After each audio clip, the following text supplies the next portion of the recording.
Cursos, licitaciones de diseño son canales que nutren a muchísimas oficinas, son canales de desarrollo profesional, donde muchos de ustedes en un futuro cercano van a formar parte y se van a poder de alguna manera nutrir, no solamente en su desarrollo personal, profesional, sino que también va a ser lo que les dé sustento a sus propias oficinas, ¿no? Y en ese contexto nos parecía que era muy importante hablar de concursos. Esta tercera sesión, la penúltima del semestre, hemos invitado a un profesional que se avecindó hace poco tiempo en el sur de Chile. Cuando nosotros nos enteramos de que él venía al sur de Chile, evidentemente nos contactamos al tiro y lo intentamos acoger. Y es profesor de nuestra escuela, don Cristóbal Noguera, a quien le solicitamos, dado su currículum, que se lo voy a presentar ahora, que pudiese hablar de este tema, de los concursos y particularmente las complejidades. Siempre en las publicaciones, ya sean digitales, en papel, notas de prensa, etcétera, uno se encuentra con los resultados finales de los concursos. Normalmente son muy bonitos resultados, muy interesantes, pero toda la trastienda de un concurso, para llegar a ese primer lugar o segundo lugar o tercer lugar, tiene una complejidad que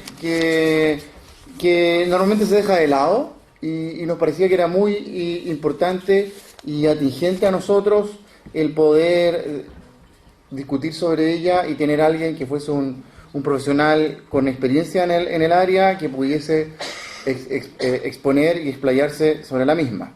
Cristóbal Noguera es arquitecto titulado con distinción máxima de la Universidad Central. El año 2009 consigue la beca Chile a la excelencia académica y se va a Australia, a la Universidad de New South Wales de Sydney, a estudiar el máster en desarrollo sustentable que logra.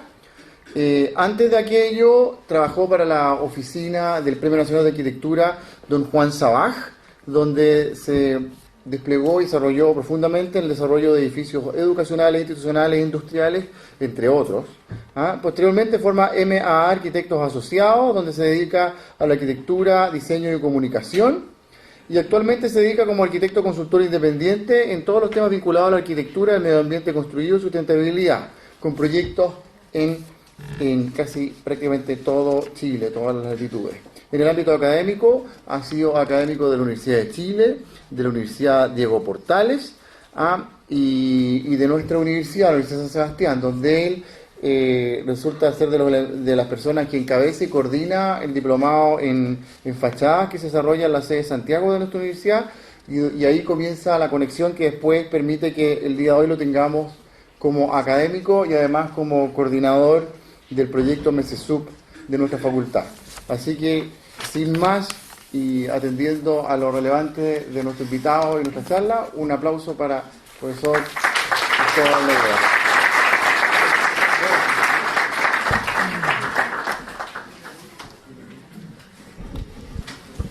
Bueno, como comodín para esta charla, vamos a tratar de acercarnos un poco al tema que está planteado, que en este caso son complejidades en torno a los concursos. Primero, antes de...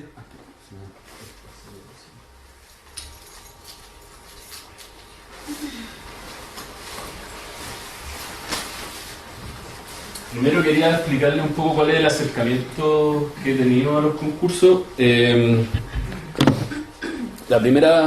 Los primeros acercamientos son trabajando en oficina y dedicando tiempo extra, es decir, post horario de trabajo, empezar a buscar posibilidades de poder salir, de ser empleado y poder especular y tener la posibilidad de trabajo fuera de aquello. Entonces, ese es como el primer acercamiento. Esto estamos hablando de los años posteriores a titularse de la universidad, y donde empecé a desarrollar una serie de concursos.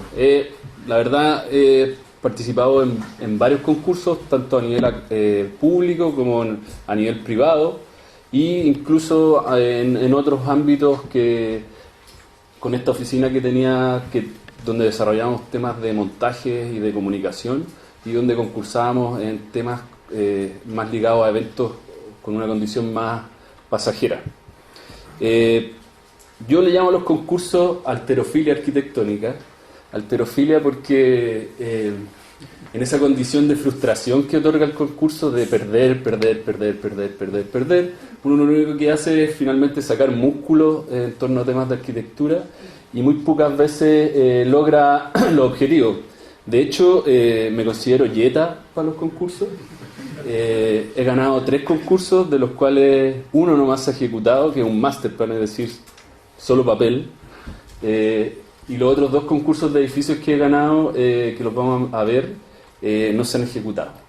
Entonces, la frustración es mayor y de hecho yo creo que ya estoy en retirada de los concursos. El último concurso que hice fue el 2015, que también lo vamos a revisar. Complejidades. Bueno, la idea de las complejidades, un poco voy a tratar de explicar todas esas cosas que están asociadas a este quehacer de los concursos, que yo lo llamo escalas y complejidades, como para abordar el tema. Vamos a ver 6 proyectos, dentro de los cuales hay 3 escalas involucradas y múltiples complejidades asociadas, desde la configuración de los equipos, desde los temas asociados y las problemáticas a resolver, que no necesariamente siempre son temas propiamente de diseño, sino que también hay otro tipo de conjeturas que resolver. Y al primer proyecto, vamos a ir abordando este tema de la escala, tiene que ver con un master plan para un humedal y un planetario en la región de Coquimbo, que en este caso, como les dije, es el único concurso que se ejecutó, pero es un master plan, por lo tanto es una suerte de letra muerta, porque queda el informe que se hace como para dirigir posteriormente las etapas de diseño y obviamente un ordenamiento a nivel territorial, pero que posteriormente se iba a ejecutar. Esto fue el año 2009 que hicimos este concurso. ¿De qué se trata? En la conurbación entre Coquimbo y La Serena existe el estero El Culebrón, que es un estero que tiene más de 30 kilómetros de cuenca y que desemboca en la Avenida del Mar entre Coquimbo y La Serena.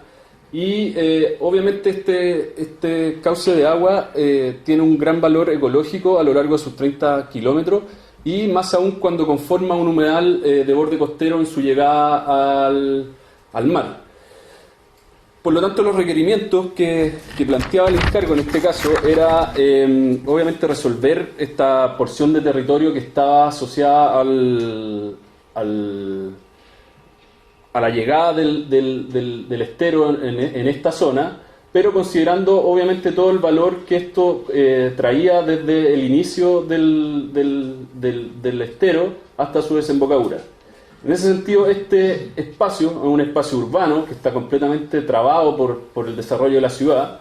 En esta zona acá más o menos está el casino hoy día, y queda toda esta parte de acá que hoy día actualmente es un humedal, pero que está perdido y no está trabajado, y la costanera pasa por el frente en este caso.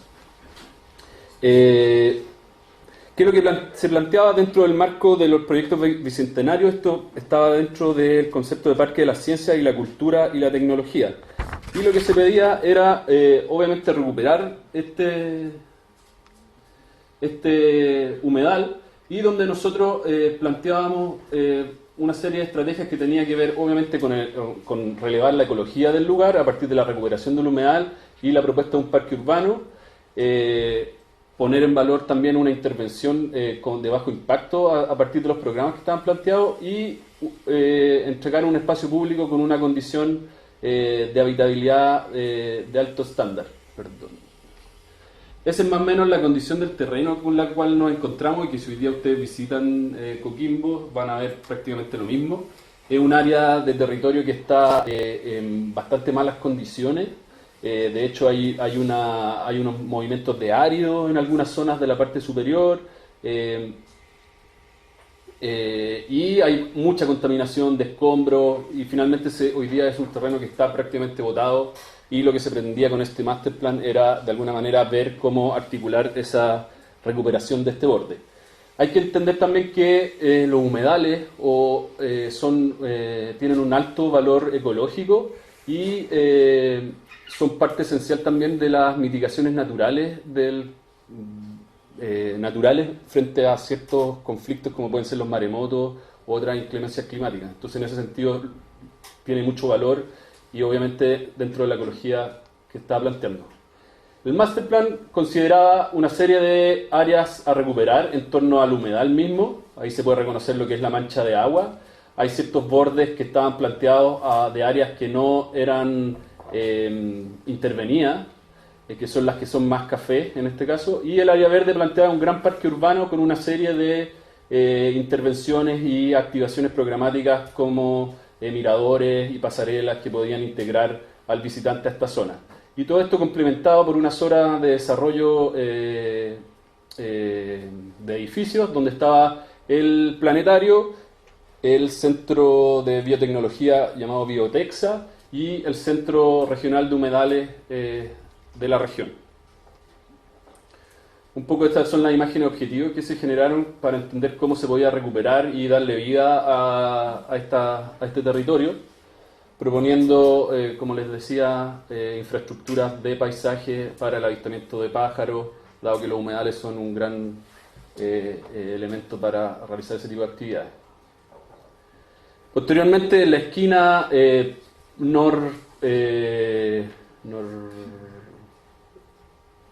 poniente, se propone este ordenamiento de la infraestructura, pero básicamente porque también había una subdivisión predial donde el humedal quedaba en un terreno y esto quedaba en otro terreno, y donde se proponía en primer lugar un gran borde público que se remataba con una cubierta que estaba en esa zona, como para ferias y otras cosas, donde estaba el edificio de extensión de Biotexa, es decir, donde el laboratorio de biotecnología empezaba a abrirse a la comunidad, su invernadero, el edificio de laboratorio, un planetario y el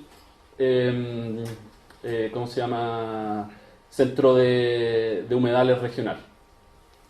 Las grandes estrategias que se planteaban en este caso era poder construir un borde, y toda esta infraestructura que aparecía acá estaba inserta dentro del mismo humedal y se recuperaba todo esto como una gran mancha de agua donde finalmente se proponía que los edificios se apilotaran sobre esta zona, generando un impacto menor sobre este territorio.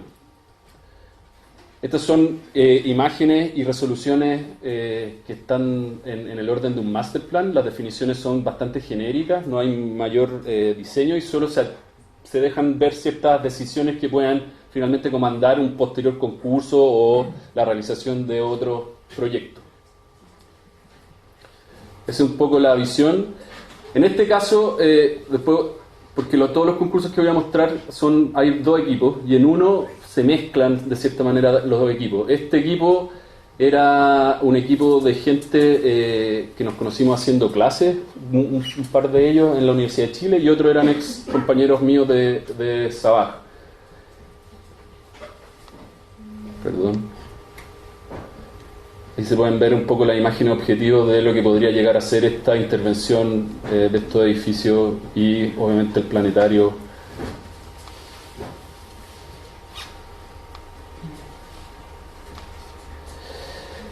Después, pasando a otro de estos casos a escala más territorial, este es el concurso del Plan Maestro del Paseo Bulnes, donde en este caso no ganamos nada, donde siempre estos concursos tan grandilocuentes que lanza el Estado tienen ciertos dejos de suspicacia en cuanto a si están dirigidos o son una suerte de lavado de imagen para finalmente otorgarle a alguien el encargo y que sea políticamente correcto y no sea un encargo a dedo.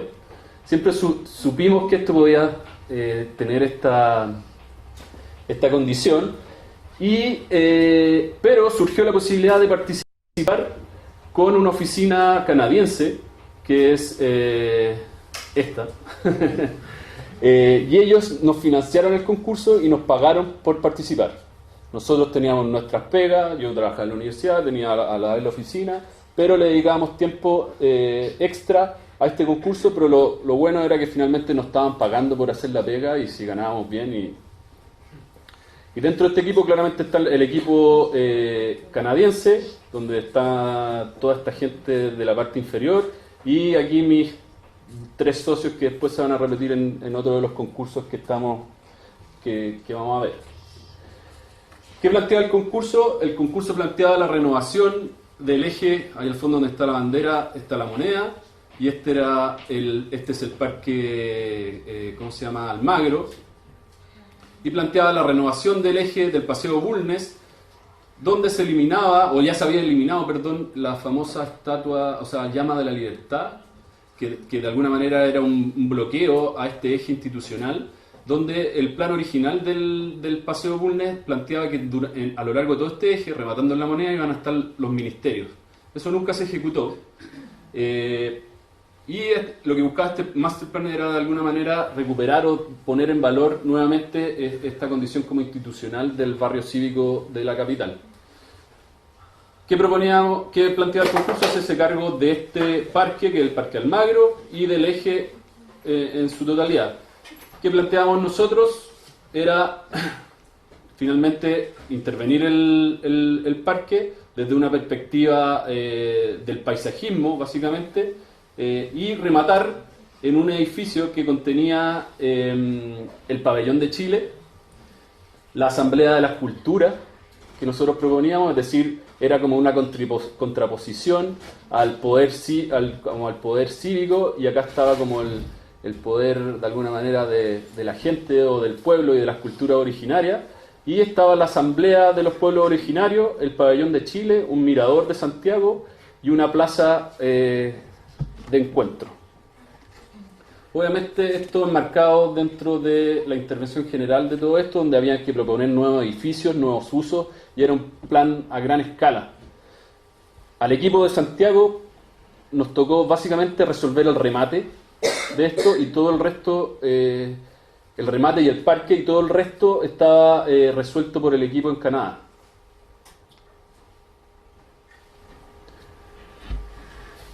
Aquí se puede ver un poco la intervención en planta, donde había un parque, un paisajismo que se planteaba a modo de ir permeando y traspasando los bloques que hoy día es el Paseo Bulnes, y en ciertos sitios que quedan vacíos hoy día dentro del eje se planteaban nuevos edificios, y estos edificios de alguna manera también se ejercían bajo esta condición de traspaso de un lado a otro, y rematando en este elemento que era este edificio que contraponía a la ciudadanía con el poder como político.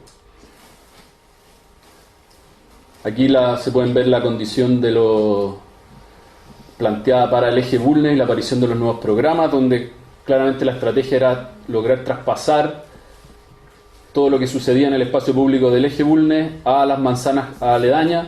Había un plan de transporte, de infraestructura, ciclovía, una serie de estrategias que estaban planteadas en el plan original que nosotros establecimos, pero que hoy día es difícil de mostrar en detalle.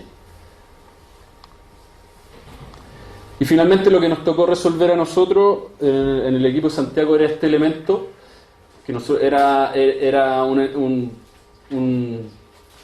este artefacto que remataba y se contraponía a la moneda, y donde se establecía en primer lugar la plaza de las culturas en la parte baja, la Asamblea de los Pueblos Originarios, que era una especie de congreso para los pueblos originarios, donde se podrían congregar y de alguna manera tener un cierto peso político hoy día dentro de la condición nacional, y el Pabellón de Chile, que estaba en uno de los costados, que lo vamos a ver, y el Mirador de Santiago, donde se podía ver posteriormente todo el eje y la ciudad desde arriba. Esa es un poco la imagen de un corte de la sección del edificio que estábamos planteando. Aquí una imagen de este artefacto, que era un artefacto sólido, era de hormigón, era bien tosco de alguna manera en su morfología, pero que planteaba esta gran explanada cívica o pública en su base, que iba a tener un constante uso en ese sentido. Se planteaba el pabellón de Chile en uno de sus costados, que era ese borde que se puede ver ahí, y posteriormente el remate superior del edificio que estaba ahí, que era el mirador de Santiago.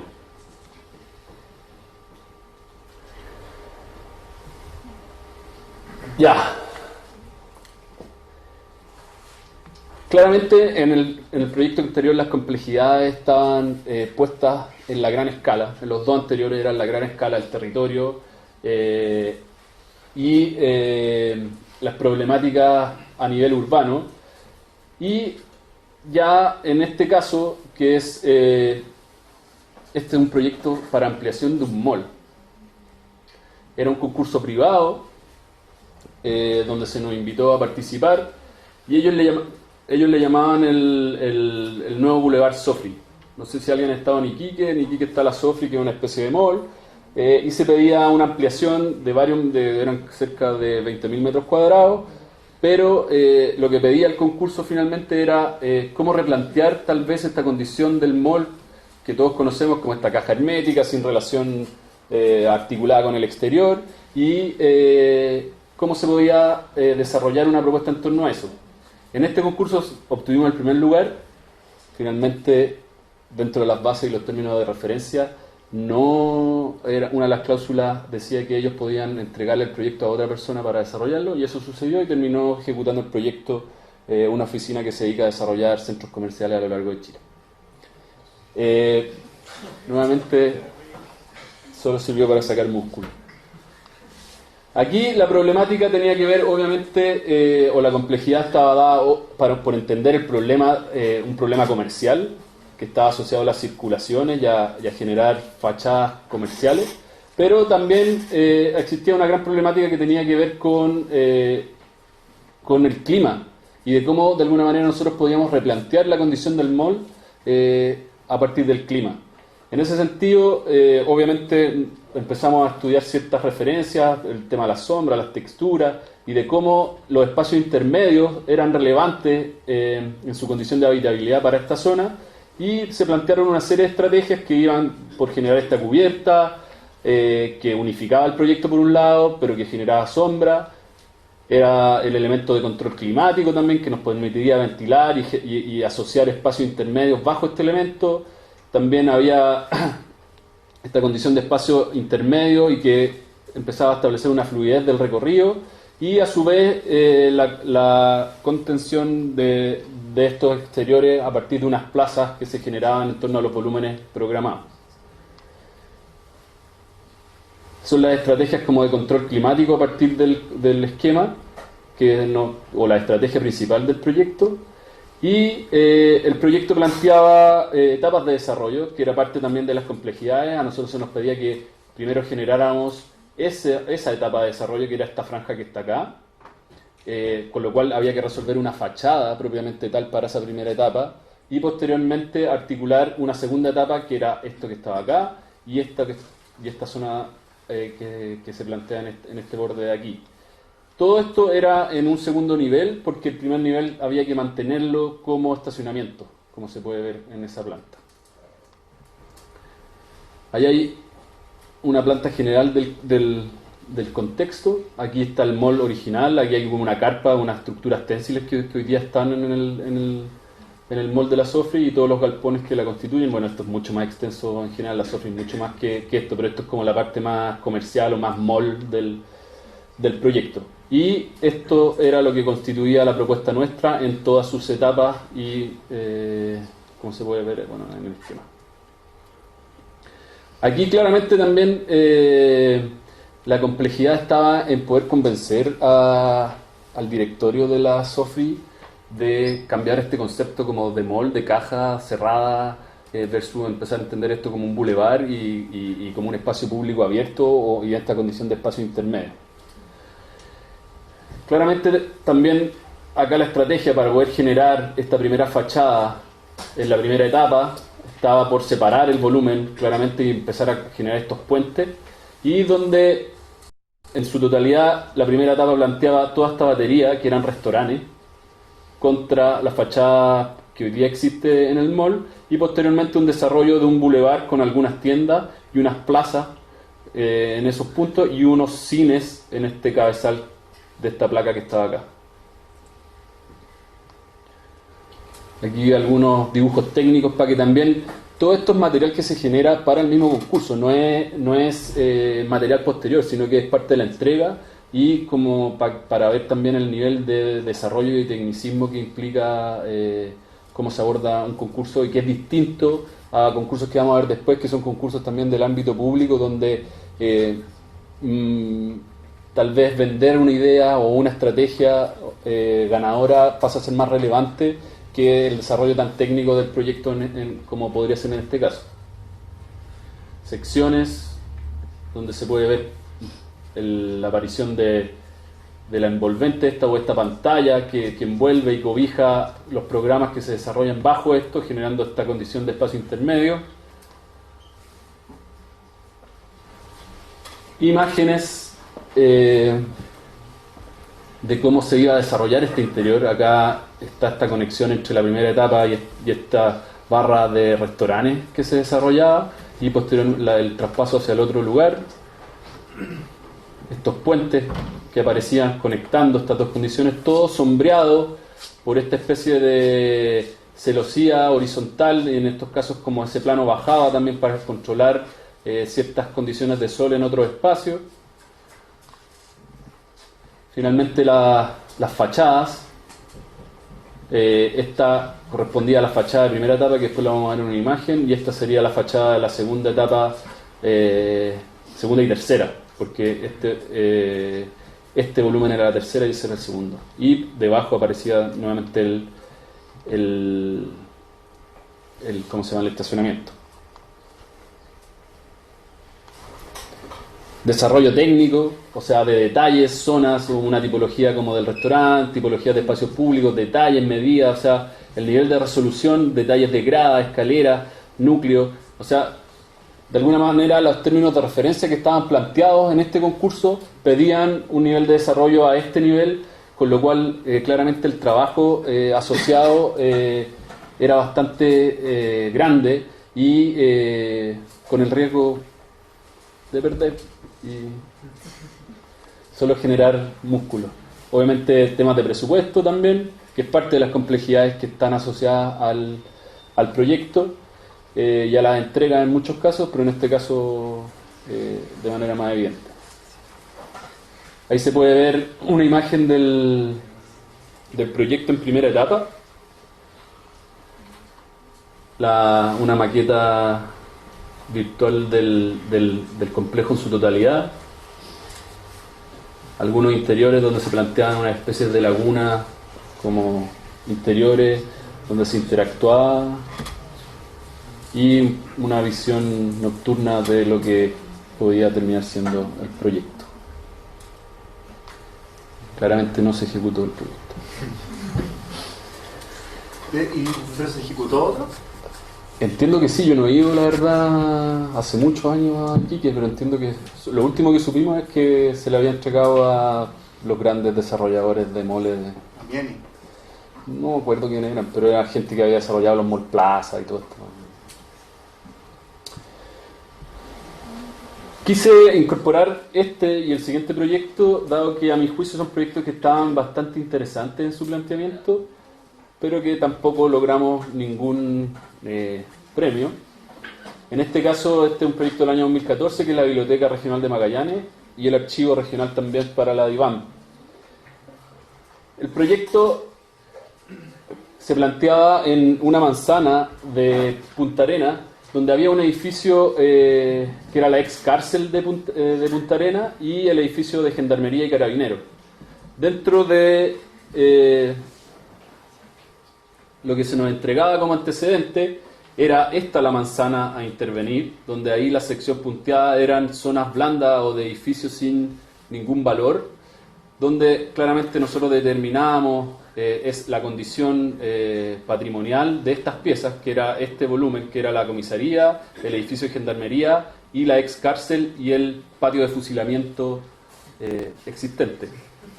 Sí, antiguamente se fusilaba a la gente en las cárceles. Frente a eso vaciábamos estas zonas, que son las que están en gris, y incorporábamos dos volúmenes en la parte superior, uno que iba a resolver el archivo y otro que iba a resolver la sala de... ¿cómo se llama la sala?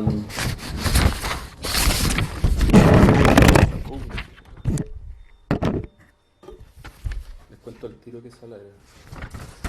No sé si es tan relevante, pero...